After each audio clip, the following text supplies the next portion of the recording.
kumva ko wosuzugura umuvyeyi ico ni igikorwa c'umwana uwo ari we wese aba atagira umutima, kuko abasokuru bose bahasize umugani batubwira neza yuko havuye Imana yo mw'ijuru kw'isi hakurikira umuvyeyi. Benshi bakomeje kwibaza ikibazo kimwe, mbese hagati ya papa na mama ninde dukwiye gushira imbere kuruta uwundi? Ariko sico kintu conyene dukwiye kwibaza, ahubwo reka twibaze nimba agaciro baduha ariko natwe tubaha nk'abavyeyi bacu.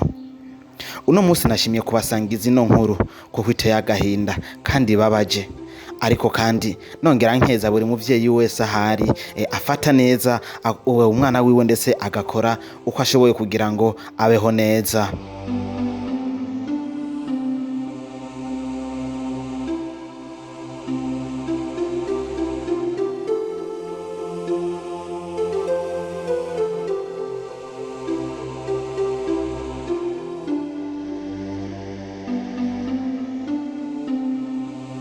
Uwo muvyeyi yitwa Liberata, yavyaye nk'abandi, yatwaye inda nk'abandi, ariko yahuye na vyinshi.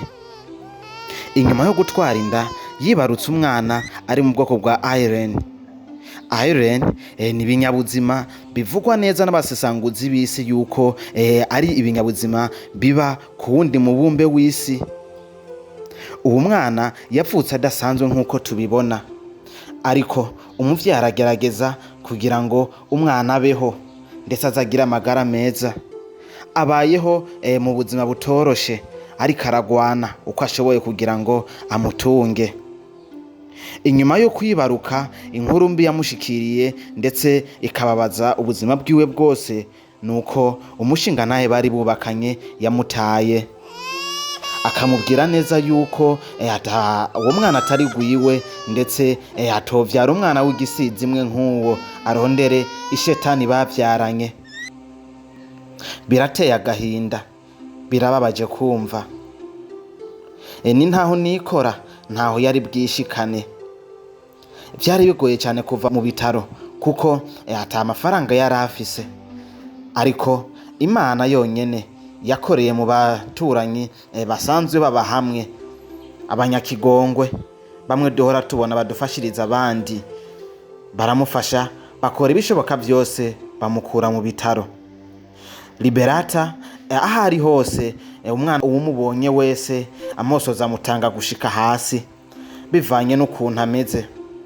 Afise umutwe udasanzwe utameze nk'iyindi, ariko si ivyo gusa, umwana ntiyumva, ikimuciye inyuma ntacyumva, umwana ntahindukira, ikimugiye imbere cyonyene nico afise kubona.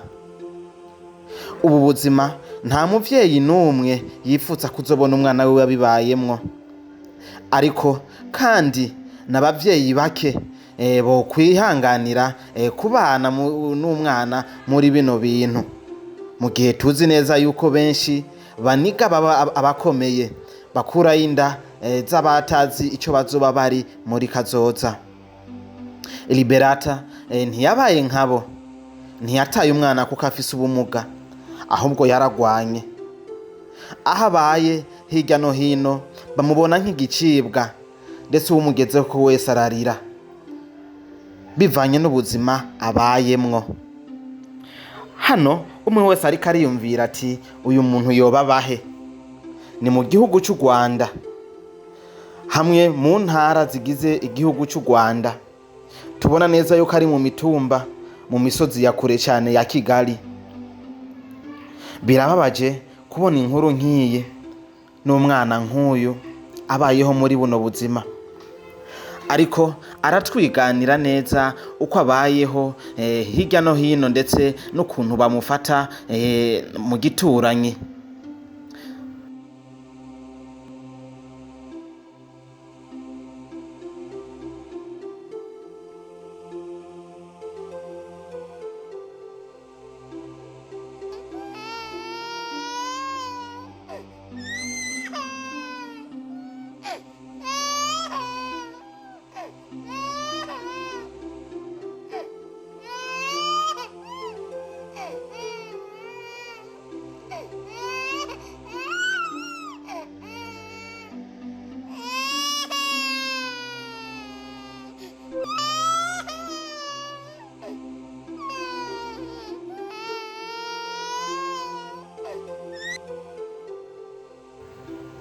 nshuti mukunzi nawe uriko urankurikirana, fata umwanya wiyumvire wakoze kugira ngo Imana ikureme uri muzima.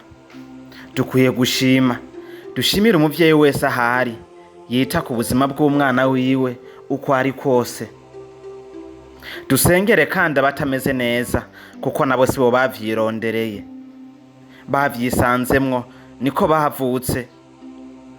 Reka ndabashimire mwese mwadukurikiranye mukakurikirana ino nkuru. Ndanabasaba gusengera kandi Liberata ahari hose akomeza umutima wo kwihangana. Izi ni zimwe mu nkuru tugiye kuza turabatohoreza kuri Yashali TV. Tunababwire neza yuko turiho ku bwanyu kugira ngo tubere ku buzima tubayemwo ku isi. Turabakunda cyane. Yari Elma Love Mwarimu umutadebukirwa.